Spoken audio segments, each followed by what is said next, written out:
Good.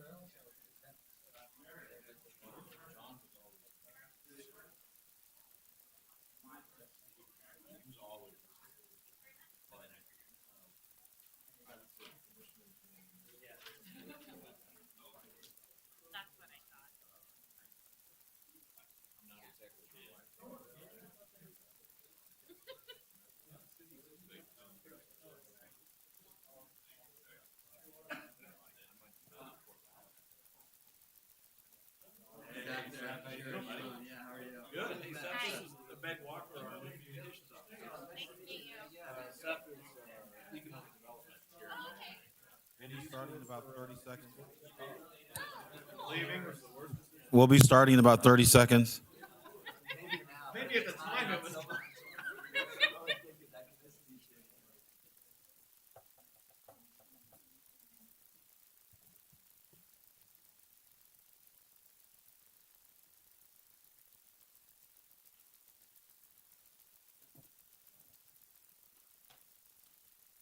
Good afternoon. I'd like to welcome to Monday, July 25th, 2022, at 4 p.m., the Albany City Council work session. I'd like to call the meeting to order and do a roll call. Thank you, Your Honor. Mayor Alex Johnson II. Here. Councilors Olson. Here. Novak. Here. Bartholomew. Here. Kopsinski. Bessie Johnson. Here. And Smith. Here. 5 councilors present, Your Honor. Thank you very much. Business from the public. Persons wanting to provide comments may submit written comments or register to speak at the website listed in the agenda before noon on the day of the meeting, or appear in person at the meeting and register to speak using the sign-in sheet. Did somebody come in virtually for this one? Oh, I have Andrea Hughes. Right now I have Andrea Hughes.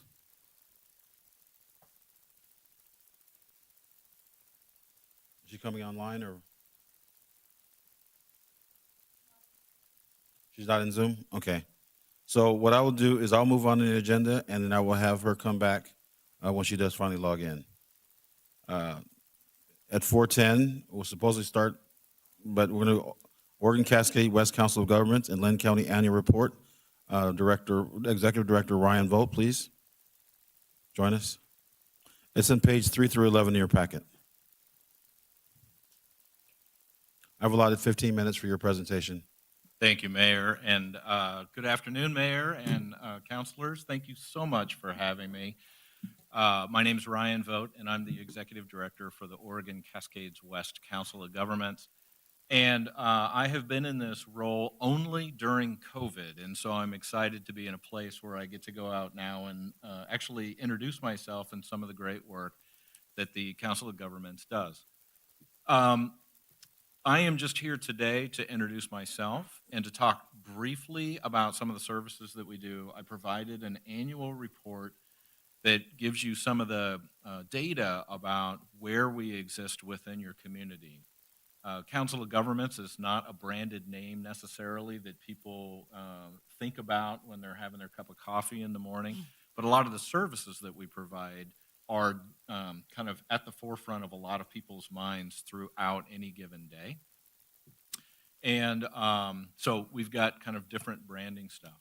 Before I walk into that, it is absolutely my honor and my pleasure to be able to introduce Meg Walker, our brand new communications officer that's been 2 years in the making to bring on board. Welcome. Thank you. So I've provided a packet to you. I think this is the very first time in COG's history that I'm aware of where we've tried to put together the data to talk a little bit about what our footprint is in the community. I will apologize up front that the best we could do this year was to break it down to the county level, because as a regional entity, we sit in Lynn, Benton, and Lincoln counties. Obviously, when you're looking at the data, you know that Albany represents a fairly large chunk of the Lynn area, and so the numbers will be skewed towards the actual footprint in Albany. And in future years, we are really looking forward to trying to break it down to what our impact is on each individual member entity. I don't know that we're going to make it just in this year, but we're going to keep working on that. But let me give you just a little bit of insight where I do have some information about where we are so far this year. I'm not going to cover this. This is information for you all to have to just get a sense of the variety of work that we do. Um, so we run the Meals on Wheels program here in your area. The Meals on Wheels site in Albany is the largest one in the Lynn, Benton, Lincoln region. So far this year, not counting July, we are just under 35,000 meals that have been delivered in the Albany area. And that is an awful lot of people who are getting a little bit of social interaction, and they're also getting their nutrition needs met. And I want to thank you. It's your support that also incites volunteers to be part of that program and help keep that rolling for us. We also offer a ride line service, which is a brokerage service that offers rides to people on Medicaid to and from the doctor's appointment or to get prescription drugs or what have you. Again, very large footprint here in terms of number of rides. We've offered just shy of 36,000 rides here in Lynn County so far this year. And that gets people to and from much needed medical care when they don't have an alternative ride of their own. You may be aware that we do community and economic development. We sit as the economic development hub for Lynn, Benton, Lincoln, and actually Lane counties. So we are the connective tissue to the Economic Development Administration at the federal level. Seth, who's sitting in the back, works with us on a number of different things, or I should say we work with him on a number of different things. And that's part of the work that we do is with our strategic plan, we are a great vehicle for being able to access some of the federal funds and bring those to bear. We are certainly hopeful right now that we'll be able to get some resources to help with grant writing, particularly for smaller communities, and be a vehicle for accessing the IIJA funds because there's a lot of money coming and each and every one of them requires kind of its own unique application. And so everybody is quickly going to be in a place of having to prioritize what they're willing to chase based on how much effort they're willing to put into it. So we are trying to bring some resources to bear to help with that. And then probably our largest program area is seniors and people with disabilities. So we are a triple A, so we are an area agency on aging, and we administer the Seniors and People with Disabilities program for the state. So we do eligibility determination for our programs. We assist people in living at home safely with in-home care workers or in-home assistants. We offer transportation for people to be able to live at home safely. We for people who need to transition into greater levels of care. We also assist seniors and people with disabilities into moving into foster homes if that's necessary. We license and certify foster homes throughout the region. So we're kind of all over the place in terms of the spectrum of services that we provide. But really, again, my intent was just to come and say hi so you could have a face with a name and so that you could get a sense of the depth of what it is that the Council of Governments does for the Lynn, Benton, Lincoln region, and more specifically what it is that we're doing here in Albany. Our main headquarters is right up the street on Queen Avenue, and that's where the bulk of our workers sit, and we are thrilled to be part of the community. So with that, I'll open it up in case anybody has questions. Council, any questions for Ryan, the director?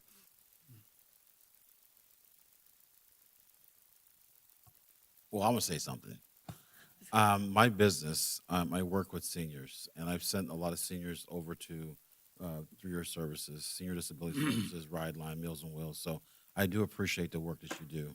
And I think one of the greatest assets that I take from the work you guys do is with Sheba. The Sheba guides help me educate seniors about Medicare and their options and how to utilize the system. So I do appreciate the work you guys are doing over there, and keep it up, please. Thank you, Mayor. I appreciate that. And I know that whenever a new mayor comes on board, you get the distinct pleasure of sitting down and shuffling the deck and figuring out who sits on which committees and boards throughout the community.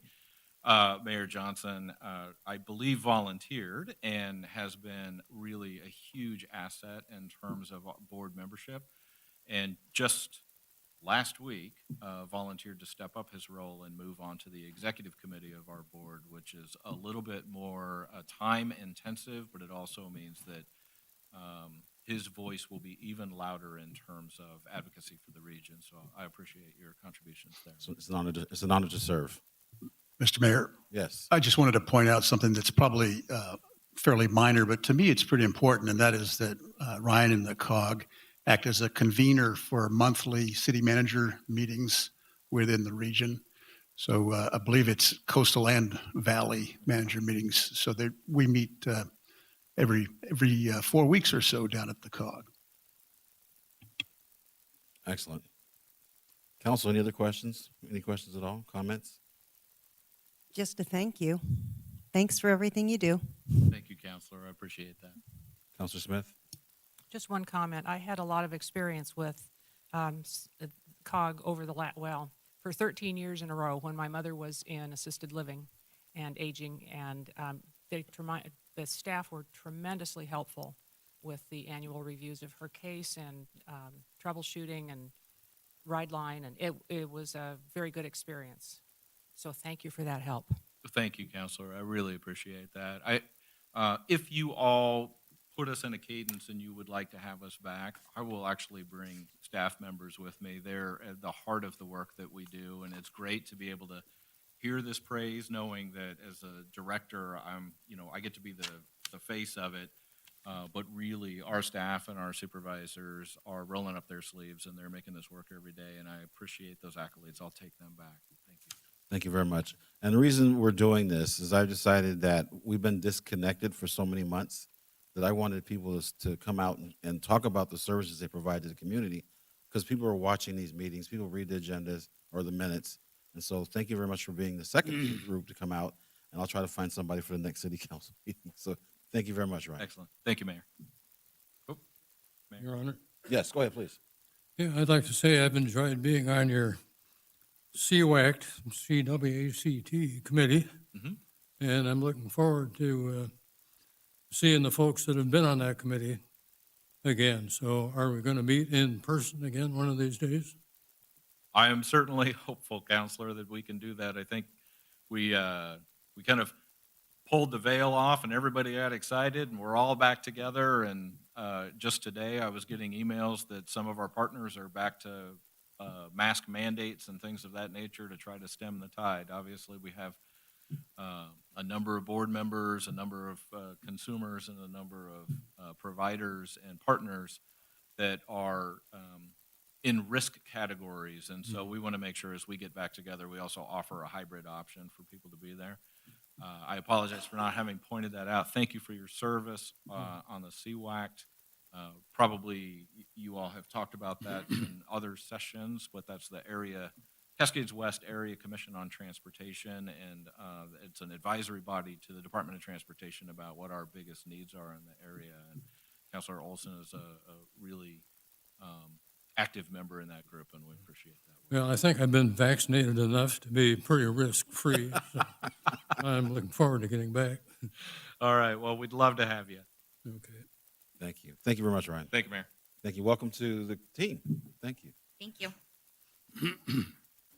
Next on the agenda is the AMC amendments to address portable toilets. Director Bailey, page 12 and 16 through your agenda packet.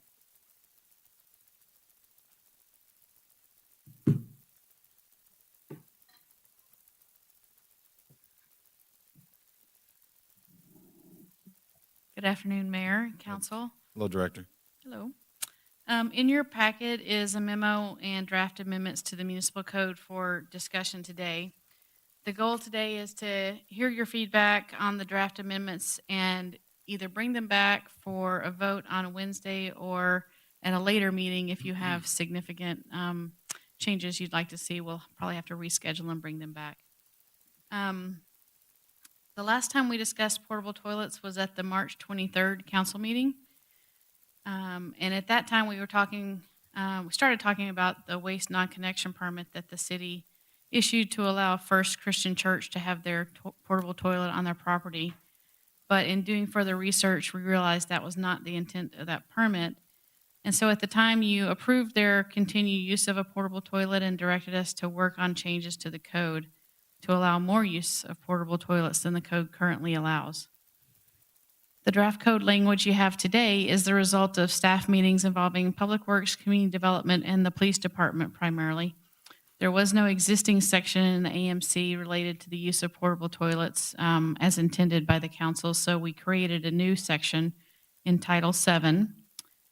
The new section describes allowed uses and prohibited uses. It describes placement of the structure and permit requirements and enforcement.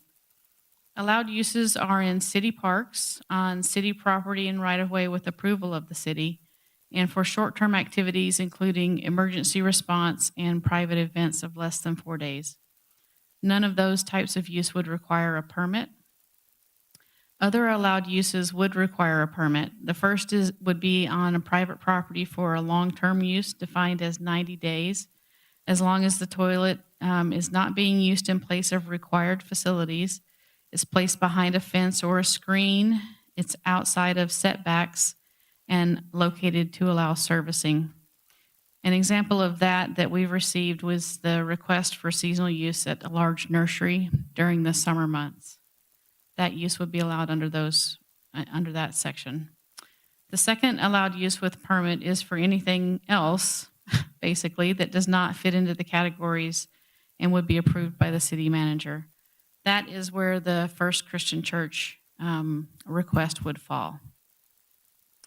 The draft code also prohibits some uses, specifically any use in a residential zone, any use that attempts to circumvent a required sewer connection, any use on property that is delinquent in their utility bill, use in the city's right-of-way except as specifically authorized by the city, or use at a mobile food unit as described in Title 5.06 of the AMC. Specifically on the mobile food unit prohibition, those rules were very recently negotiated and written with input from the mobile food vendors, as you probably recall. And this code language that we're discussing tonight is not intended to create a loophole that would counteract with Title 5.06. Portable toilets must be placed in accordance with the requirements in the code, which includes being outside setbacks, doors facing away from residential neighbors. They must be in a place where they are not likely to fall over and must be able to be properly serviced. The permit requirement was intentionally limited to those uses that are for long-term and outside city control, so as to manage the administrative burden of keeping and issuing and tracking permits. We have not set up the permit program yet, but would likely charge a small fee to recover some of the costs of staff time and software, which we do for other minor permits, and they're about $30 a piece. The draft language includes an enforcement ability through the declaration of a public nuisance. This is an action that our police department already has the authority to take for a number of other issues that would be handled in the same manner in the terms of the notification of the responsible party and the removal of the offending unit. Overall, the draft code language is an attempt to define more allowed use of portable toilets on private property while still being mindful of the potential for negative impacts to neighbors in the community when these facilities are abused or not properly maintained. The city has very limited resources to police the use of portable toilets. And so we've created a new permit and tried to define the placement and use of these facilities so as not to add an undue burden on our code compliance staff. And with that, I'm happy to take any questions you might have. Council? Thank you, Director. Council, any questions? Okay, we'll start with Councilor Smith and then Councilor Novak. The miscellaneous circumstances permit for that would have to be approved by the city manager, that also has a 90-day limit, is that correct? With a 90-day extension potential or not? It was designed to be more flexible with city manager approval. And it's staff's perspective is that we should not be allowing in perpetuity use of portable toilets. So we would like to have a 90-day limit with 90-day referrals, or renewals. At least at that point, it would create an opportunity for us to check on the facility and make sure that it's still properly maintained and in the right spot, et cetera. But it could be, there's no limit on the number of renewals, so it could be allowed for a number of times. We put it in that section so that it's sort of the last option, and the city manager would have to approve those. Thank you. Thank you very much. Councilor Novak? Yeah, I have a couple questions, and this is all from things that are in the code language. First of all, how many portable toilets have been determined to be a public nuisance in Albany? None, because this is new code language, so we don't have this language in the code currently. Okay, so we've never had a public toilet in Albany, a portable toilet be declared a nuisance so far. That hasn't happened. I don't know if we've had portable toilet. I think we've had portable toilets where we've had to have them removed because they don't meet the current code. That doesn't necessarily mean they were a nuisance, but they may have just been placed in the right of way, for instance, when they did not have permission, Okay, et cetera. But we have no way of tracking those right now. okay. How many residences are using portable toilets in place of the sewer system at this time or Well, ever? I hope none. Yeah, I'm just addressing language that's in there because I'm wondering if we are creating a solution to a problem that doesn't exist.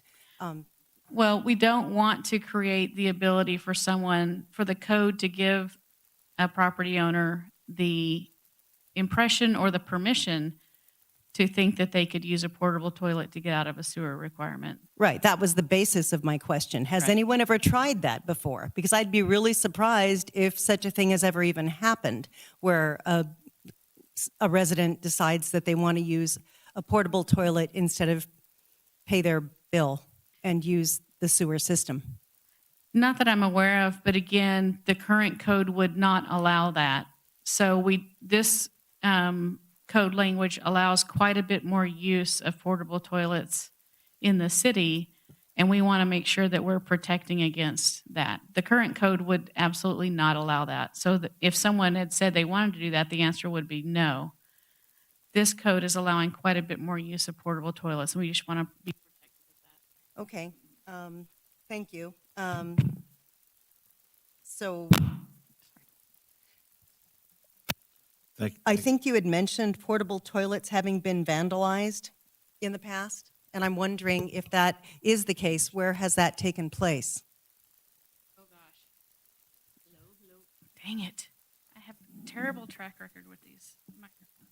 Recently in the park system were set on fire, if you recall that. Right. There was a recent significant fire at Bryant Park of 8 or 9 portable toilets. Yeah. They're behind Occasionally, I know in Simpson Park, there have been portable toilets tipped over. We don't have a way of tracking that. I'm not sure if Officer Schindel does or not, but I don't know if we have Okay. formal records of that, but just sort of through word of mouth, it does happen from time to Thank you. time. Yes, I had read about that. I guess part of the reason I asked that question is because I don't believe I've ever read or heard of vandalism or something being turned over or set on fire on private property. In the parks, yes, I have seen those articles, but I'm just wondering, have we ever seen where a business or is using a portable toilet and it's been set on fire or vandalized? Well, again, we don't allow the use of portable toilets on private property right now. Right now, portable toilets are allowed in the right-of-way for events. We have them in the parks, Yes. which have been vandalized. But if the distinction is vandalism on public property versus private property, we don't allow them on private property right The now, church? except Isn't the church considered private property? it's the only permitted use Okay. on private property, and that's why it's very unusual. The only other use is on construction sites, and those are typically locked up and remote. I don't know if they've been there's a history of those being vandalized, but otherwise we don't allow them on private property. Okay, a final question at the moment, I think. I want to touch on base on Sure. that real quick. So in the research of this, while Director Bailey was going through the code, I had opportunity to talk to the school, Central Elementary, because they had placed their porta potty and chained it to a tree in the public right of way. So before I got there, actually Matt Harrington had got there and discussed with them the reasons of why they chained it to the tree, and it was because it was being knocked over. When asked why they weren't reporting that, is because they didn't have a suspect, therefore reporting it they didn't feel would get them anywhere. I'm sorry, I didn't catch that. Can you repeat that? If they reported it without a suspect, they weren't going to go anywhere, so they just didn't do it. So also tracking that would be hard because people don't want to waste their time if they think it's not going to go anywhere. We see the same with cars being broken into. Some people won't report it because they don't have a suspect. Thank you. Thank you very much. Are you done? No, I had a final question before Officer Schindel said what he said. At least I think it's a final question for now. In terms of permitting, what's the turnaround on obtaining a permit and with a 90-day time limit? So if you, for instance, the church or whomever, if they were applying for these permits, how they just have to reapply every 90 days? Yeah, so the concept would be, so first question, the turnaround time, it's pretty quick. We have online, some online permitting now, so that could be, the process could be started remotely. But people come in for permits over the counter. These permits are very quickly issued, same day, not a problem. We just want to make sure that they understand the rules of where they would need to place the portable toilet. As far as the 90-day renewal, if an entity already has a permit and it's set up in the system to be eligible for renewal, then it would probably be pretty quick, that it could just be a matter of minutes to get that renewed. We might want to go out and check or note if there had been any complaints, but assuming everything's fine, it would probably be quickly approved. So I guess I don't know a whole lot about portable toilets in the portable toilet universe, but what little I do know, my understanding is that companies, they're all kinds of licensed and bonded, and they know where they're allowed to put them and where they aren't. And so there is a sense in which it seems potentially redundant to me to have a business like UND Nursery or whoever get a permit from the city when they're already working with whoever, whatever the name of a company is that does portable toilets, and the portable toilet company is responsible if something happens, if it's vandalized. It doesn't come out of the city's pocket. It's an agreement between a business or between two businesses, someone who wants to hire that. And I mean, again, I don't know everything about it, but there's a sense in which this seems, I don't know, I don't understand. I know you're doing a good thing, or you're trying to do a good thing, but it doesn't entirely make sense. Yeah. I would disagree with you on portable toilet companies knowing where to place them. With their best intentions, yes, possibly. But there are a number of portable toilet companies that I've told can't place it in the public right-of-way in this grass strip. That's pretty common knowledge for most people that's off limits, but they still do. And as far as it being a cost to the city, if the unit's vandalized or whatnot, yes, as far as the hard cost of the unit, maybe we aren't on the hook for that. But if they do call us out for somebody to come take a report, those are costs that the city endures to send out staff to take a report, to write that stuff, to potentially talk to insurance companies. That is all time that would come out of the city. Thank you very much. Can I Any other just say counselor? one more thing, Mayor? Yes. The other reason for issuing permits is so that we can track and know where these facilities are being placed. And so if, for instance, most of Officer Schindel's enforcement is complaint-based. So let's say someone calls up and says, there's a portable toilet on, such and such location, and, it smells bad.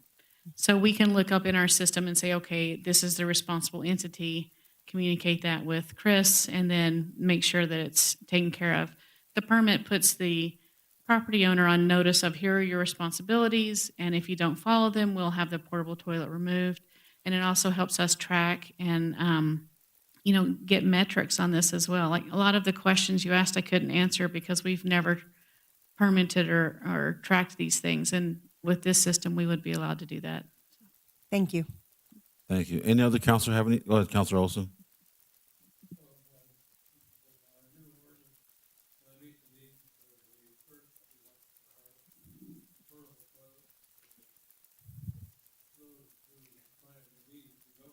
Oh, Dick, your mic. Counselor Olson, your mic. Did you hear my question?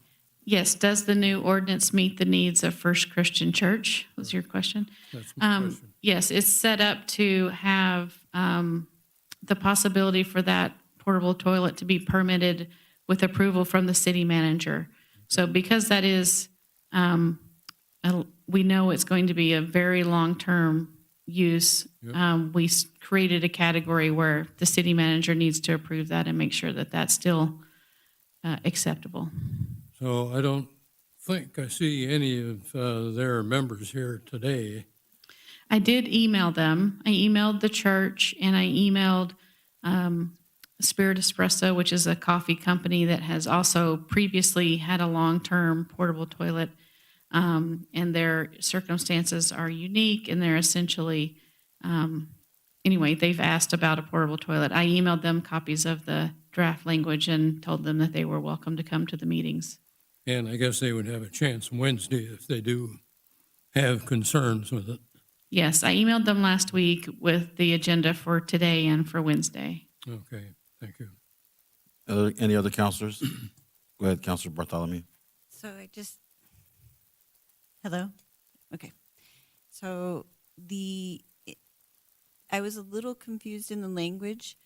There's supposed to be some sort of barrier so that it's not visible to the public, the porta potty, and or it is as long as the door is not facing any other residential facility. So I was a little confused about that.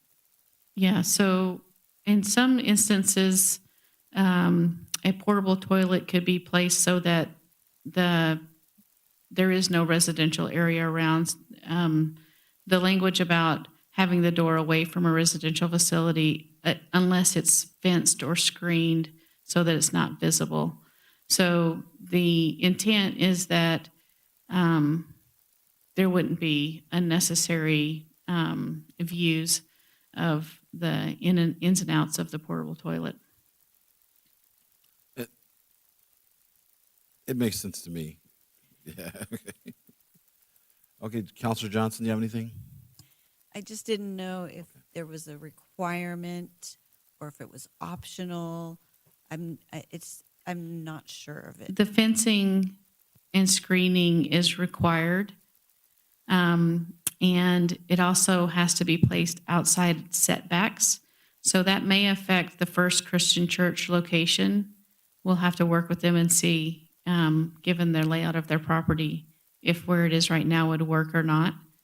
But we would require them, the intent is that anyone who has a long-term use, a permitted use, that it would have some sort of barrier and be placed outside property setbacks. Thank you. Go ahead. Can you tell me what the fee is going to be? We haven't set the fee. I think we would have to come back to the council to set that fee. But the idea is similar to the minor permit fees, around $30. Okay. I just don't want it to be too much of a load. I know That's not the many churches intention. are having a hard time surviving these days. Yeah. Thank you. I think that's it. Oh, go ahead, Counselor Johnson. Just one comment. If we're going to have barriers around it, wouldn't that lead to more, I don't want to say illegal, but maybe unsavory behavior rather than it being, the way it is now? Have more Possible. places to hide. I think it's hard to find the balance of what to do with these things because the council's direction was clear that you wanted there to be more opportunities, but they also can turn into eyesores and difficult things where people are seeing people in and out of porta potties all the time, doors slamming and et cetera. So most of the private entities, the church being an exception, most of the entities that have had portable toilets tend to lock the door when it's not being used. So for instance, the coffee shop would lock the door outside of business hours, and that limits a little bit of the nefarious things that happen. The ones in the parks are not screened, and bad things still happen there. So it's hard to find that balance. Yeah. I just think that, I think like Councilor Novak said, it might be much ado about nothing. I don't think, kind of like when we were talking about the tree ordinance and stuff, all of a sudden there's not going to be a clear cut in Albany. I don't think we're just going to have a whole, herd of portable toilets. Maybe we could make an ordinance that they're at least camouflaged or green. If they were painted differently, like artwork, yeah. Go ahead, Councilor Smith. I was going to say I've seen painted porta potty experiments in other communities. The results have not been had the desired effect. I have one comment, and I'll leave it at that. I maintain my previous position about portable toilets on properties that have permanent fixtures attached to the sewer system. For long-term use, a connection to the sewer system is what should be used by the public and by visitors. A portable toilet is not a permanent solution. Thank you. Councilor Novak. Thank you. Just a reminder, while we all are entitled to our opinions, the reason that church is doing what they're doing is because we have people on the streets 24 hours a day in the evening. We have people defecating and urinating in public places. When they go to use that porta potty at the church, or let me rephrase that, the church having a porta potty gives individuals who are on the street a place where they can take care of their business. At least, it's not in with the sewer, but who's going to let them in at midnight? I really think there's a place for this, and I know we have to be careful. And yeah, if you put up a barrier, more bad things can happen. And I was going to ask, does that mean that all the ones that are currently in all the parks are going to have barriers around them? We've argued on behalf of the church Yeah. several times, so I'm gonna go ahead and move on. We're repeating arguments we've had the last 2 years, so I'm gonna go Well, ahead and sir, move on. forgive me, I'm responding to something that was just said, that was said earlier as well. Well, thank you. So, Mayor, if there are no significant edits, then we'll bring this back. It's scheduled for a Wednesday night for a vote. Council, you're okay with Wednesday night? Go ahead. On a historical note, back in the 70s, when our police were afraid to go down to Bryant Park because of the mean guys down there, the city did maintain a public bathroom 24 hours a day in what was then the city hall, and meetings that would last 10:30, 11 o'clock. Sometimes we would have a short recess. I'd go down, check it out, use it, and it was a good thing to have. But apparently the council, shortly after I was on the council in those days, decided they couldn't manage to keep it up, and so they closed it. Was it a cost issue, or was it? I have no idea, I think, but I think it was a good thing to have. And Okay, so maintenance. I of it wish then. this, if we insist on being connected to the sewer, I think the city ought to provide that kind of facility. 24 hours a day. Isn't there a park? Isn't there potties in the park? Actual restrooms? My understanding is the park's restrooms are not always unlocked. They're locked and unlocked In the evening? at the beginning and into the days. And since COVID, I'm not even sure if they're open. They've had to supplement with portable toilets, but they're not accessible 24 hours a day. Okay. Do we have the staff to to clean them if we were open 24 hours a day? Currently, right now, that is one of the major expenses, my understanding, and they have a hard time keeping staff that will do that job. And contracts for restroom maintenance, because those restrooms have to be cleaned at least once a day, if not multiple times a day.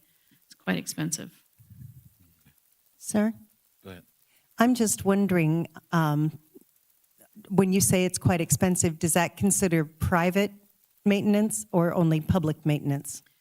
Well, either way would be expensive. The private maintenance contracts, I don't know how much it costs for restroom maintenance, but we're looking into that right now because of the one that's being built at the train station. So I'll have a better idea once we get some quotes on that. But part of the deal of building that restroom at the train station is that we will have to maintain it appropriately, which means multiple cleanings a day.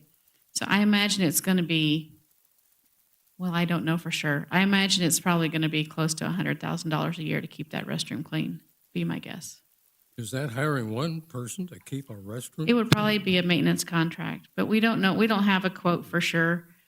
We don't have janitorial staff who work for the city right now. We contract that out. Well, I guess back in the good old days, it didn't cost that much to keep stuff cleaned up.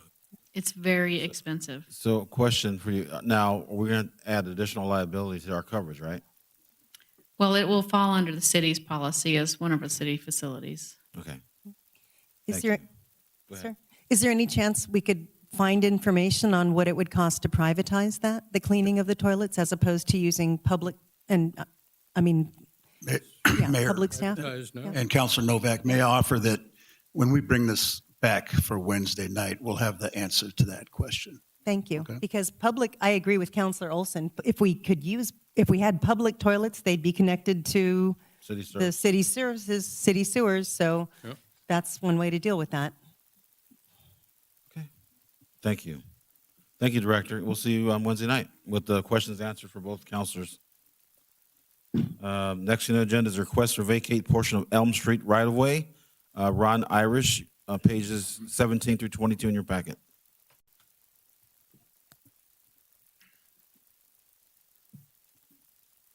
Good evening, good evening, Mayor and Council. Good evening.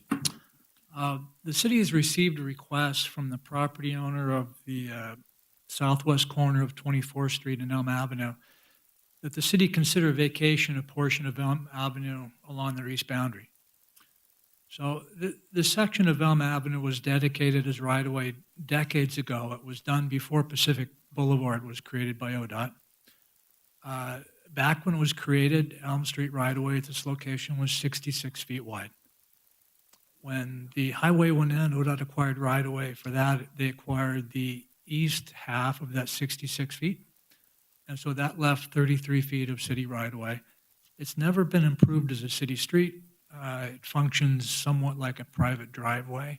There's a very narrow driveway in it now. It serves two properties, the property in the corner, and I believe it was Schoen's Motors, I think, at some point to the south. Dead ends at the creek just south of that. So it extends about 250, maybe 300 feet. So the owner of that southwest corner came into the city a few weeks ago and had a pre-application meeting with city staff to talk about developing the property.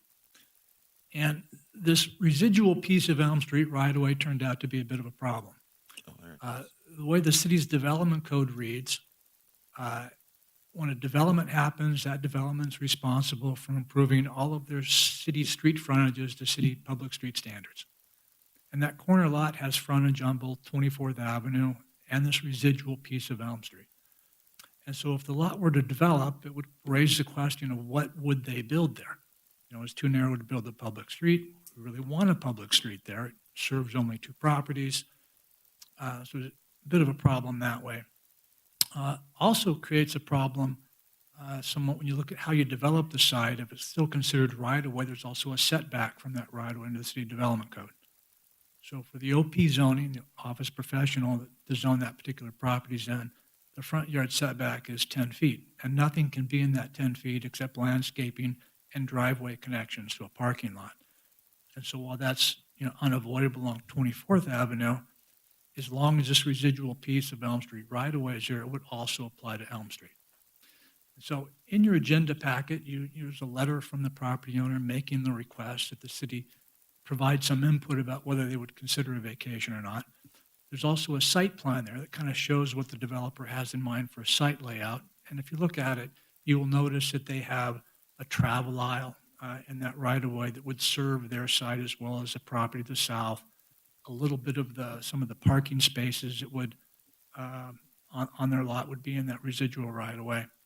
And if that right-of-way wasn't vacated, the result would be the lot would be smaller. And so, and there would be a 10-foot setback. So the building footprint, for instance, would have to shrink to make room for the additional parking that would be needed or displaced parking.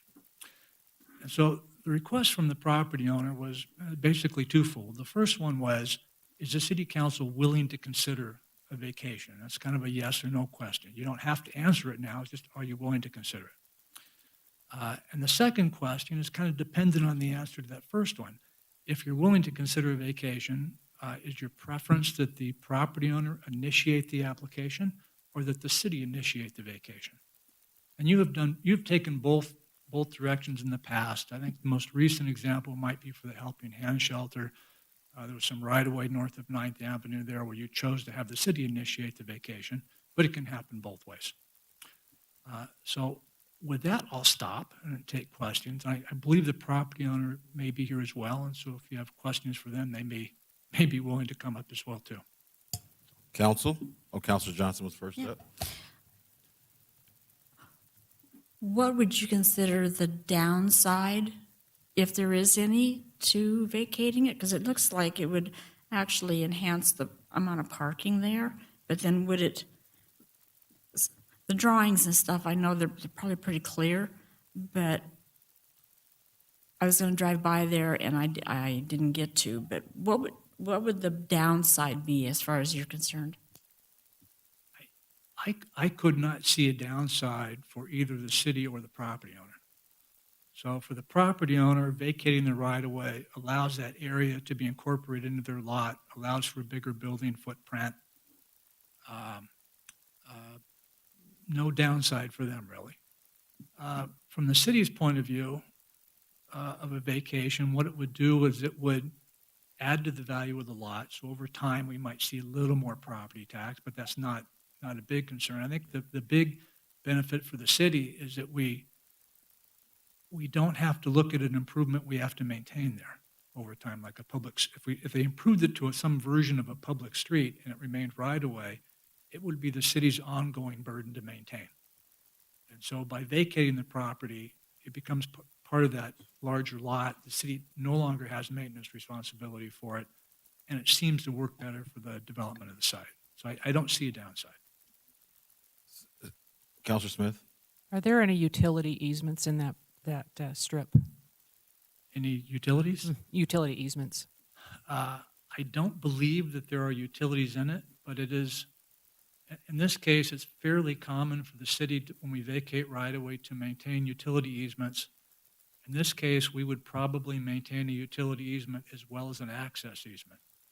Like the property to the south, the Schoen Motors site, could use this easement for access, and if they redevelop, they currently have a driveway that connects them to 99. They might not be able to keep that driveway connection if they redevelop. And so it could be Right here. that at some point, this Elm Street right-of-way becomes their ingress and egress. And so, and for that reason, we would keep access easements as well. Thank you. So I know for a fact, because I refereed football 25 years in this city, that when West Albany has a home game, people park in that person's property all the way down to the next opening, that parking lot there. So they're going to get some of their property back because people can no longer pull in their pickups and RVs and stuff and park there during especially when it's wet and they get stuck and make holes in the mud. So I think it's a good idea, personally. So can we see you again on Friday or Wednesday? Excuse me. Well, at this point, if you're willing to consider a vacation, I think the next question mark is: do you want the city to initiate it or not? I'd like to speak to that. Sure. And please identify yourself, sir. Ken Marshall, I'm not the owner of the property yet. I'm in contract with a partner of mine to purchase the property. When we went in to discuss the development of the property with Ron and his staff, we were advised that we needed to provide a 22-foot travel lane between, in the midst of our parking lot, to the property to the south, because they might lose their access to Pacific Boulevard Oh, I see. at some point in time. That is not we checked with ODOT. ODOT was on a call with us and the city staff, and that is not a licensed access to that site. And ODOT at any point in time could pull that access or pay them to not have it anymore, especially if it's redeveloped. Are you talking about the one right next to the police department? A little Yes. Okay. Yeah. Okay. Thank And you. so, as a result, we have to provide that 22-foot right-of-way, which of course would make the parcel even smaller if we had to provide the 22-foot right-of-way within the small lot to begin with. So that's when we started talking. Then Mr. Irish brought up the idea of vacating the right-of-way, and then we came up, I had my architect, who's here, Don Johnson, come up with a plan which gives us a bigger footprint for our building that we're proposing, which would be, we're hoping to create an office building there, medical use or some other type of use in the 7,000 to 10,000 square foot range. With the proposal that we have, it's a 7,000 square foot footprint with adequate parking for medical, and which would continue the medical and use along Elm there that you see from, the hospital all the way out that way. So the reason why we're requesting that the city initiate the process is because when we looked into it, the title companies have no records of the easements between ODOT and the city. We couldn't even hire an engineer to look into it. So it's really between ODOT and the city that have the records, and so that's why it's important that the city initiate it, so that, because the records are within the city and they can communicate with ODOT to confirm everything, whereas if we came in as a third party, we'd be, trying to get inside the two. Bureaucracy. Yeah, it would just create a nightmare for us. And so that's why it's important for us that if the city council likes the idea of the vacation and a development being there and having that 22-foot travel way and not having to maintain a road, it becomes impractical to develop it, number one, if we have to improve it to city standards along that route. So that's why we're asking that the city initiate it. It's more than just we're trying to avoid the fees of having to do it ourselves. It's just because it's difficult, our surveyor couldn't access that information. So anyway, I hope that helps. Council, thank you very much, sir. Okay. Councilor Johnson. Any questions? Yeah, I just wondering, you're talking about the 33 on the property that you have. What happens? Does it just cut off into a corner, or can we go all the way down to Shane Motors? I don't know if they're still there or not, or they're previous. I mean, is it going to? It's not going to go all the way down through the next property, is it? If we were to vacate the right-of-way across the corner lot, we would vacate across the Shane Motors property as well. So the vacation would extend south to the creek. Okay, so right there is a reason for the city to initiate it, because maybe they don't want to go through the expense of so I don't know what the difference is, if it's more cost or if it's less cost, but what the gentleman said was not having any records and stuff, that'd be, you can't find anything that's not there. So it sounds like a good idea, as long as you go on straight through so it doesn't create Yeah, with the city corner. and ODOT, the city staff and ODOT working together makes sense at your direction to do it, then that enables us to create a plan once the width is confirmed that we can proceed with, close the escrow, and then start pursuing tenants. Yeah. Okay. Council, thumbs up to this?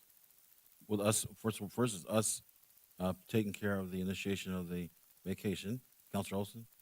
Yeah, is Shane still in business? Shane Motors has sold their firm, and from what I understand, I spoke with the broker that represented the buyer. The buyer is some type of cable or line company out of Utah that's purchased that property. And I was very happy to hear that they're going to be bringing plans in to renovate the property. So it's an industrial use, it's grandfathered in, and but they want to put a new roof on it and reskin it and really bring it up, so it's not quite I wouldn't call it an eyesore yet. I've owned a few of those here in this town, but I was very happy to hear that the company that bought it plans on investing quite a bit of money into that property to make it look a lot better than it does now. They're That's kind really, of a private that's really good ownership news. company. That's really good news. And they're so- going to be able to use your driveway to get into the building? Well, they will have the 22-foot right-of-way that we have will be deeded so that to that property, so they have the right of access to it, ingress and egress along it, yes. Counselor Smith had a question. And I'm not quite done, Your Honor. You went ahead of anybody else. Oh, okay. But thank I you, thought Councilor you Smith. said I could talk. Yes. Simple question. What's the next step in the process for a vacation? Does that involve a public hearing? If the city initiates a vacation, the next step would be staff essentially turning the application in. It would lead to a public hearing in front of both the Planning Commission if they recommended approval of the City Council. Thank you. Counselor Olson? So do we have a problem with this because Elm Street used to be Highway 99? We have a problem because with this section of Elm Street right-of-way, because its width is greatly reduced because 99 went in. 99 acquired half of what was Elm Street right-of-way across the frontage of this parcel. Oh, Okay. So that makes sense. we ought to be able to iron that out pretty quick. Yeah. So I think the city ought to initiate this. Councils, you guys agree? So, yeah, okay. Wednesday night, right? Coming back? Do you need to come back Wednesday night? I don't believe we need to come back. I believe that's, indication from the council is probably enough for us to start. All right, thumbs up. Thank you. Thank you, sir. Thanks for sharing with us. Okay, back to the agenda.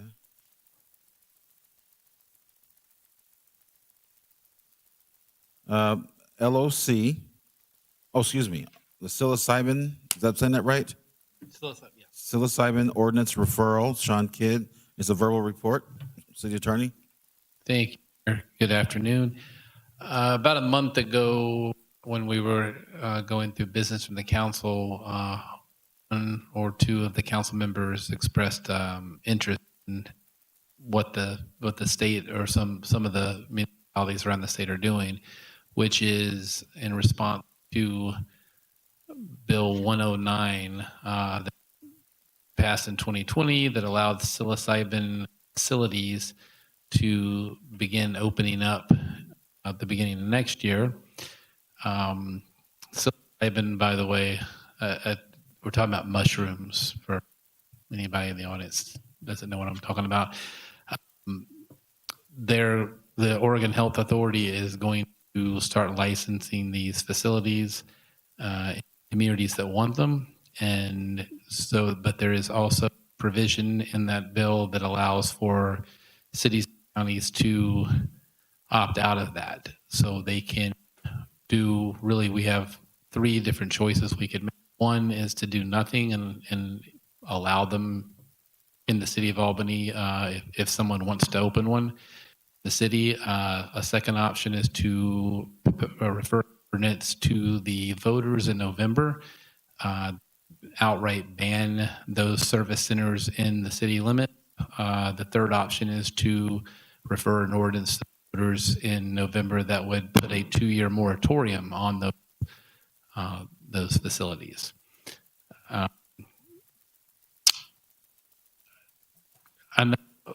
don't know a whole lot about psilocybin. I know a bit about what I've read recently in Oregon. Can hopefully, I can answer any questions you want. One thing I can tell you is that the what we're talking about are service centers. So you've got 4 different licenses of psilocybin. You have manufacturing, testing, the service centers, and then facilitators. Facilitators actually run the service centers, not doctors. They are basically someone who has at least a high school diploma equivalent and 160 hours of training, 120 of which are kind of classroom training and 40 hours are hands-on training to facilitate, to give this to people. There's a lot of pros and cons if you read about it. A lot of people say there's a lot of health benefits to it, and then there's some other who have concerns about it. So it's really something that you can pretty much look and take a guess to tell you which cities and counties are doing thing and which ones are putting bans on them. So kind of goes along the lines of the real recreational marijuana in a way. So those 3 options are available to you. Bringing it up tonight because if we are going to put an ordinance on the ballot for November, then we're kind of getting into that time crunch. We need to start going through that process and getting it before council so that we can get it on there by August. So we kick on and see what the council would like to do. So I believe we don't know enough about it to at this time. I mean, we've seen TV commercials, we've seen some ads in the paper, we've sent emails that people sent to us, but we haven't received a staff report kind of talking about the benefits and or pros or cons about it. And there's been not one doctor sit in front of us and say what it's about, what the uses are. I'm concerned about that, but that's just me. I'll go ahead and yield my time to you. Okay. Councilor Johnson. All right. First of all, Sean, okay, what's the difference if we put it on the ballot for the voters to just say no? Or what, and then you said an ordinance. I don't understand the two. Yeah, so we refer that ordinance to the voters in November, saying basically the city is going to ban those service centers within the limits, and the voters have to either say yes or no. If they vote yes, then the ordinance is in effect, and if they vote no, then the ordinance is dead. Okay, now is that the top one, number 1, or is that you say ordinance or on the ballot as an actual? I mean, is it the same thing? It'll be a ballot measure, so we'll have to do. There we go. I'll have to do a question, the ballot title, question, summary, explanatory statement, the whole bit. It'll be your voter pamphlet that they'll have. So. Because a 2-year moratorium, I mean, that's just basically saying, well, we're just going to put off the problem. From what I've been reading since I brought it up, is basically legalizing another drug that the first decriminalization of marijuana and the other drugs has caused nothing but problems. And so I'm thinking, well, let's just go ahead and let's just add some more to it. Why not? But I don't believe that's the right way to go. And I could not find anywhere where it says, I know Lynn County voted no, but I couldn't find what the city of Albany did. I believe, and I'm going to defer to Gabe on this, but I do believe the city narrowly passed that bill in 2020, but Gabe talked. Yeah, after the last council meeting, I looked it up and I added up all the precincts. So you have to do some math to get there. And I don't have the exact numbers in front of me. It's on my computer. I can get it afterwards for you. But it was somewhere around 51 to 2% in favor across the city, maybe up to 55. It barely passed the city. It passed in wards 1 and 2 and failed in ward 3, but it passed the city as a whole. Mr. Mayor. Okay. Just Yes. a point of clarification. What Councilor Johnson, what you were talking about is not legalizing psilocybin. This is the proposal to allow clinics, Yeah. which would provide the use of psilocybin under supervision. So it's already legal. That's what you're saying. Pardon me? It's already legal. Well, no, it's not already legal. It would legalize the use of psilocybin as a therapy by mental health professionals. So there's a little subtle twist there. It's not the same as recreational marijuana, legalizing recreational marijuana. And the reason that City Attorney Sean Kidd talked about the training hours is that I believe that's what the people who would supervise that therapy would have to go through. Yeah, which isn't much. But Right. also, too, that it would still fall under the drug law that is still against the federal government, and they still have to work with cash and all that, and that's a downside, too, because that's been one of the big complaints. And so, Yeah, Oregon is the first state who has approved this. That is true. Oregon is is, to my knowledge, maybe the only state so far that has approved this. But the only state so far, the others, I think I read 4 are looking at it, as far as probably waiting until see what we did, because our first ballot measure did so well. So I don't know if we want more information. I'd be for that. Just what I've read, it's just going to cause more problems that we have. I mean, we've got enough drug addiction and everything else, and it always says it may help this. It may help that. Well, fresh air and exercise helps too. So I'll just leave it at that for right now. Mr. Mayor, as you know, I was at the OCCMA conference last week, and I also receive emails from the distribution list of city managers around the state. Right. And I'd say that most cities are pursuing a 2-year moratorium so that they can see, they don't want to be on the bleeding edge. They want to see what happens in other cities. And I'll be talking to mayors about it in a few weeks at the mayor's conference. There's a workshop on that as well. So any other councilors? Councilor Novak? Yeah, I just want to make sure that I'm understanding.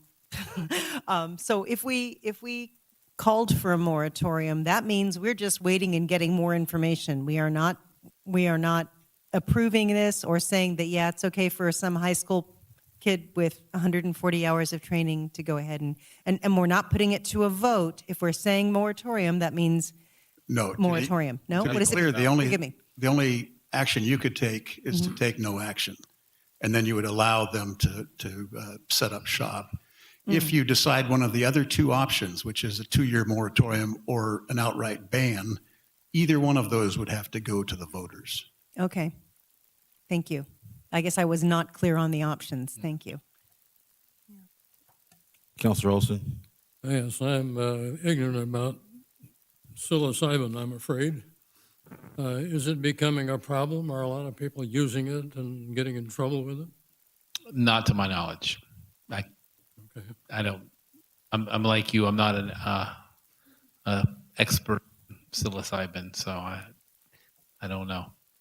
Question? Go ahead. Yeah. I guess I I just need wanna- more information before I can make much of a decision on this. Well, and I mean, because Oregon's the first state to do this, we're kind of the guinea pig to the country if we're going to do it. I mean, I think it was Colorado that started the marijuana, legalizing marijuana, and people kind of waited to happen in Colorado, and then other people followed suit. Some didn't, and I think this is Oregon. We're kind of at the front edge of doing that. So.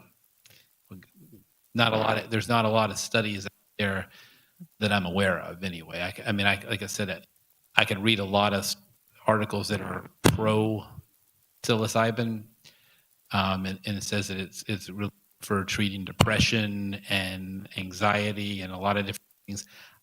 But I don't want to sit here and say it because I don't know. I'm just telling, all I know is what I'm reading. And there's, like Mayor said, we don't have doctors that have come in and can speak to the pros and cons of it. So I don't know. So you don't see articles where people are dropping dead, like from fentanyl? No, I've also read that it's not or it's a very low addictive drug. So it's not an addictive drug. And so again, that's what I read. I don't know. I haven't ever tried mushrooms. I'm going to be right up. I'd tell you if I did, but I haven't. So Well, I don't like any kind of mushrooms. yeah, I don't like them on a pizza. I don't like them in You're anything. boring So, pizza yeah. then. Yeah. I think Council. Oh, I think we might ought to give it a try, for heaven's sakes. If it'll do some people some good, there's a lot of people that need some good around here. You good, sir? I'm good. Okay, Councilor Novak. Thank you. I just wanted to confirm. So none of us have read any information touting the effectiveness of psilocybin to help with, or maybe you have. There's a some lot reports. on there's a lot on the Yeah. internet out there if you type it in, but that's it is it's in the internet, so I don't Okay. who knows. Because I haven't seen anything myself saying that this is a really helpful thing, which would maybe, like with CBD, I've read lots and I've experienced some, and I know where I stand on that for those reasons. But with psilocybin, I have no idea, and I haven't seen anything to convince me that it's a great idea. I'm not against someone trying it, but especially if it's not addictive, but I haven't read anything to convince me that we should open clinics. And another thing that I don't think I made clear is if the council decides not to do anything and to let them come in, the council can, without going to the voters, regulate where are located in time, place, manner regulations, similar to what they have done with the recreational marijuana establishments in town. So they can be regulated in location. So. Thank you. And if they do come in, these are people who've graduated high school or have an equivalency degree and 160 hours of training altogether. That's my understanding. Okay. Thank you. Councilor Smith has a comment. Yep. Thank you, Sean, for tying up a loose end for me before I got to my turn. I appreciate Peter's mention of the city managers in other parts of Oregon wanting to do the 2-year moratorium. I think that's a nice middle ground to go with here. It gives us time to see what the state regulations are going to be from OLCC, and also time to do time, place, and manner restrictions if we want to do that. But that's just a little bit of breathing space between yes and no. So I would support a ballot measure for a 2-year moratorium. Yeah. Councilor Johnson. Yeah. And I agree with that. I was going to ask you, Sean, if we did nothing, it just goes ahead in 2023 and becomes legal. If we don't do anything right now and we get past January 1, 2023, then what can we do? Nothing? If we don't do anything now and don't put it on the ballot in November, and then we decide next year we don't like them, then yeah, it's too late at that point, right? You can still regulate them, regulate time, place, manner regulations where they're located. So the city could do that, but to outright ban them, then no. You can ban them. The interesting thing is you can go to the voters and with a ban, and if they support the ban, the city council can actually send that ordinance without going back to the voters down the road. I don't know why they put it in there, but you can't. So can you say that again, please? If council were to, if we put this in front of the voters, we put a ban in front of the voters and it's approved, and the council or the voters say, yeah, we want a ban. The way that it's been interpreted through the League of Oregon Cities right now is, and the people of the state, is that they could then turn around, not immediately probably, but could turn down the road and rescind that ban and then allow them in without going back to the voters. Wow. So the ban is in order to get a ban, the voters have to say yes. To allow them to be legalized, the voters do not have to say yes, if that makes It makes no sense, but I believe you. Okay. I just, I mean, I was so just- you vote for a ban, then you don't have to go Well, this is, I mean, if you think about it, you don't have to vote for a no ban. It's, if you want to have no ban on this, this is your decision. It's, Okay. it's not the voters' decision. It's only that goes to the voters if there's going to be. Okay. So, yeah. Okay. Yeah. So I just want to make one more comment is Go ahead. that, I've been reading up on it, and you don't spend $30 million to get it on a ballot and get it passed if there's not something that people really want. I just question that. The sailor in me almost said something. But I'd go for the moratorium if that way it at least gives us a chance to look at it, to watch it, see what's going on. Are there any, thank you for that. Are there any cities that are doing nothing? Yes. How many? I don't know. Because they don't have to, not all of them have said yet. I mean, just like we haven't. There are cities that are, I think Corvallis is one that's not doing anything. What's our window? We need to have this by August, which means we need to have this, I think, approved by August 19th. I'm looking at Mary to shake her head. Yes, Yeah. August 18th, I think. 19th, 18th? Yeah, so in the middle of August, we need to have the ballot titles submitted to the county. We can then revise, we need to tell them that we're putting something on the ballot by middle of August. We can revise it, make changes up till early September. But we need to, which is why there's a first reading scheduled for this coming Wednesday in case there's not a second reading at the same meeting. We'd need 2 different meetings. So that's why it's currently set up the way it is. So the August 10th city council meeting, can we do it then? Would that give us enough time to get research back to us?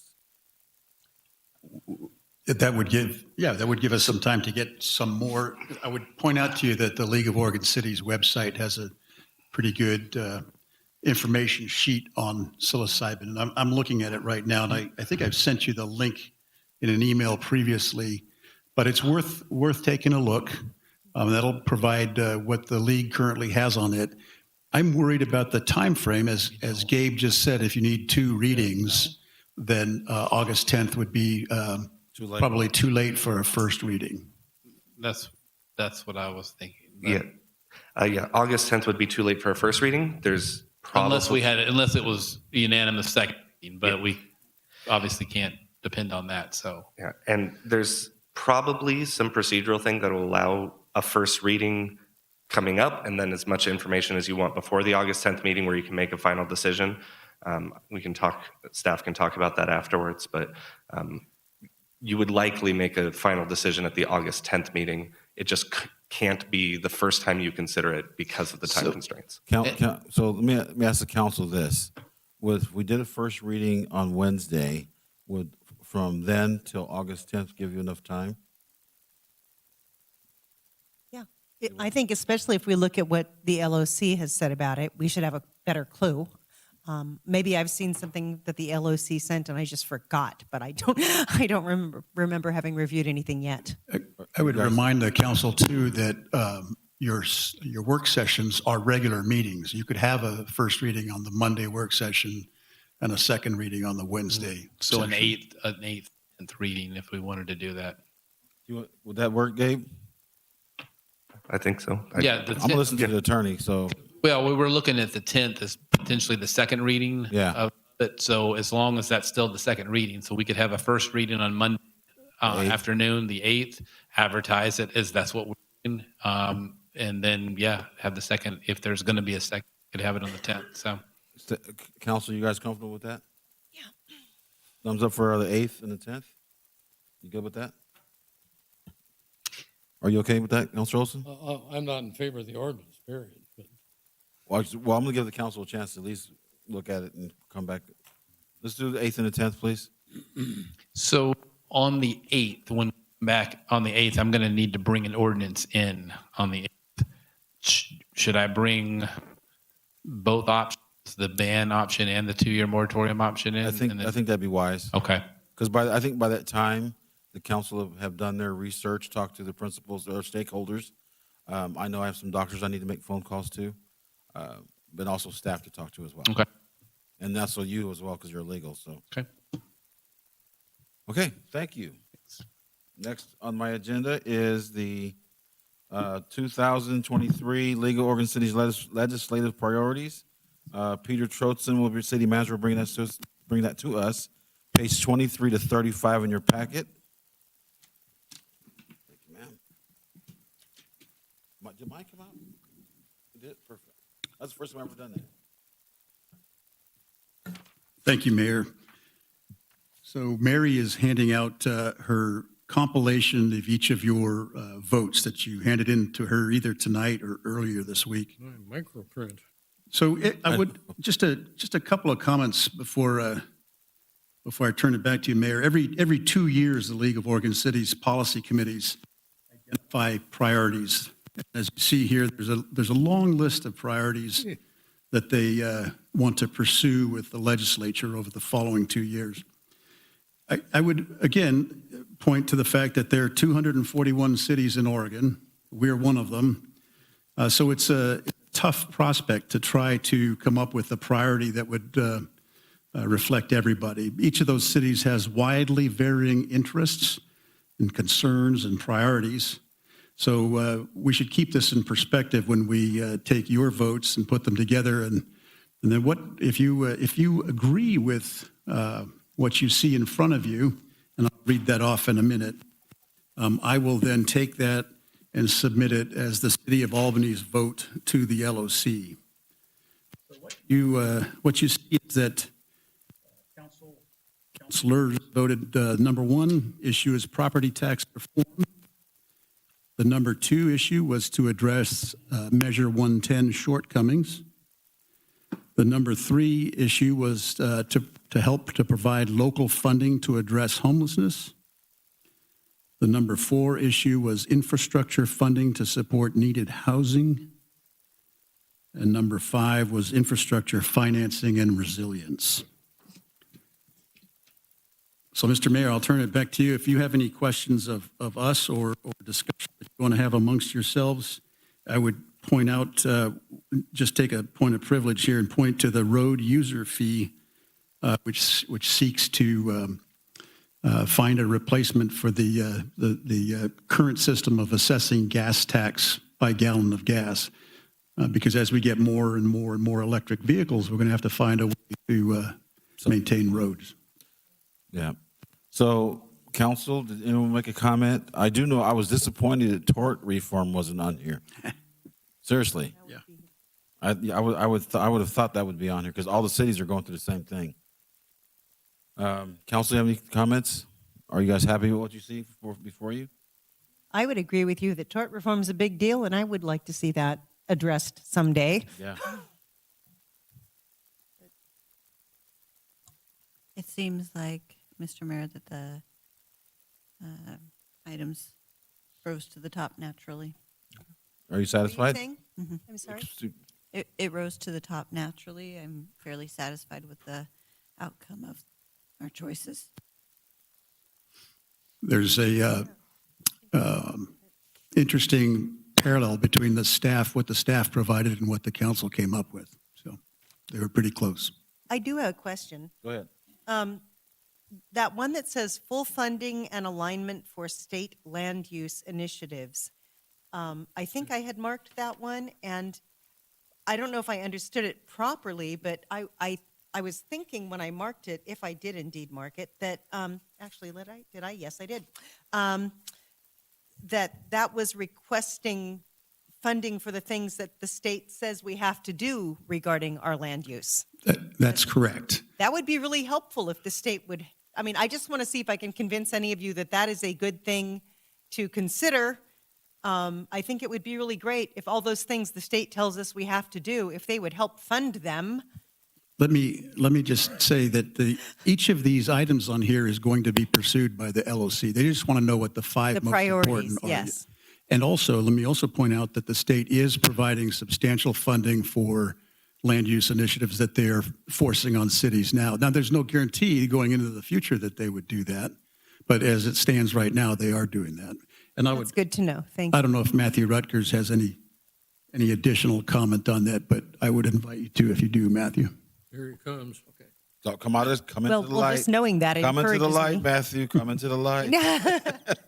He's shaking his head no, but Yeah. Okay. All right. Thank you. Okay. Well, that makes me feel better. Thank you. And it is a good reminder that they are actually pursuing all of these. So, okay. So my question to you is, are we going to see the final version of this with everybody's in there? oh, the LOC will publish it, certainly. All right. I will take this and submit this as your vote. Okay. Okay. Now, I would also say that I agree with all of you about tort reform and, wholeheartedly. And I would say be involved in the League of Oregon Cities, go to the conference this fall and make those opinions heard. And I suspect you'd find a lot of your fellow counselors would agree with you. Thank you. Okay. So we have, so I think we've tacit approval for him to go forward with that. We good? Thumbs up, please. Thank you. Okay, Peter, thank you. Next on the agenda is business from the council. And I will start with Counselor Olson. Nothing, Your Honor. Thank you, sir. Counselor Smith? Two things. I'm looking forward to National Night Out next Tuesday. The mayor and I are going to ride along with police who go to visit neighborhood parties that evening. And I haven't done that for a while, so I'm looking forward to that. Also, I had a meeting last week with a group of neighbors at 21st and Chicago who had concerns about traffic, parking, speeding, all the things that go with an increasingly dense neighborhood with people with too many cars. So I've passed along that information to the police department and to planning, and they would like to meet with the Traffic Safety Commission to explain their concerns to them. So that the police department is working on some enhanced enforcement right now, and that'll be moving along in whatever direction is appropriate. But it's not the neighborhood it was when I moved to town some years ago, and there was only one gigantic apartment complex there. I understand their concerns. Okay, Counselor Bartholomew. I'm excited for Night Out. Are you participating? I think, Mayor, you have convinced me. Well done. Well done. Counselor Novak. Thank you. I have two things, but one of them I'm going to save for Wednesday. So I heard from a constituent regarding the canal from Vine past Swanson something. Forgive me, I can't read my own writing now. But she said it's terribly overgrown with all kinds of plants and bamboo, and you can hardly see the water. And she just wanted to express a concern that perhaps this could be taken care of this summer. I am sharing her concern. I know, Counselor Olson, you've talked about the canals before and the shape they're in, and I don't know if there's anything we can do, but it would be really great if we could. And I don't know if we could organize even private citizens who live along there to maybe have a cleanup day, or I don't know. I wanted to share her concern since she brought it to me. Your Honor. Yeah. Well, it does need some work there. And where it really needs work is where it's been covered up by the, long past the Catholic Church. It needs to be reamed out in there again so that there can be a significant flow without it flooding up onto the banks. And when it starts flooding up onto the banks, the ducks like to eat away at the banks. So, yeah, thanks for bringing that up. Okay, Counselor Johnson. Nothing, Your Honor. Well, thank you. I have a few things. I was honored to speak at the Reuben Shipley Family Memorial placing in Philomath this weekend. Great speakers. The history of the Shipley family is amazing. This gentleman came here. He was an enslaved person, and when they migrated west, his owner said, when we get there, we're going to free you. And they gave him 100 acres of land, and when their cemetery filled up, he deeded back 2 acres of land so they could, but to the city of Philomath. But the stipulation is black and white people had to be buried together, no more segregated. So Mount Union Cemetery is the first integrated cemetery in the state of Oregon. And so it was an honor to speak at that and talk with folks about the history of the Shipley family. And so there was a great article in the paper about it. So it was an honor to participate. And then that day, I hope you guys saw it, when the Albany Gems or one of our local groups, local children's groups, do a fundraiser, go. I'm trying to get out of the doghouse, so I took my wife over there and I got her car washed. But the kids had so much fun washing my wife's car and just enjoying playing in the water and being outside together. So if you see a post where Albany Gems or one of our local kids groups are doing something, go say hi. Please, as a council, I think it makes them appreciate us and also showing that we appreciate them. Next one is one of our commission members reached out to me, and the Kalapuya and Grand Ronde tribes have wanted to discuss with our Arts Commission about putting a monument on the Kalapuya River and here in Albany. And so that'll be coming to us, Arts Commission at some point. But they have up to $250,000 if we get a monument, a quiet place. People can come and reflect and talk about the Kalapuya tribe. And then, I think we're all done.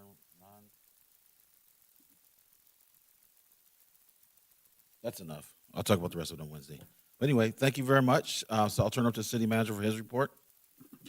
It's a very short report. You'll notice, or you won't have noticed, that Matt Harrington's not with us tonight. But what that means is that Kinsey's had her first night behind the booth there and did very well. Kenzie. Thank you. That's it? Okay, next meeting is Your going Honor. to be, yes. Gabe. Oh. Over here. Okay. I just want to let you know that the individual who signed up for business from the public still has not shown up on Zoom. She hasn't shown up yet? Correct. Bummer. Okay. So I hope she comes Wednesday night. It'd be nice to have a conversation with her. She didn't say what she wanted to talk about, but I'm hoping she shows up on Wednesday. And next meeting is Wednesday night at 6 p.m. I hope to see you all in the meeting. And with that, have a great evening on this warm day. Tomorrow's supposed to be, 99 or 98 degrees?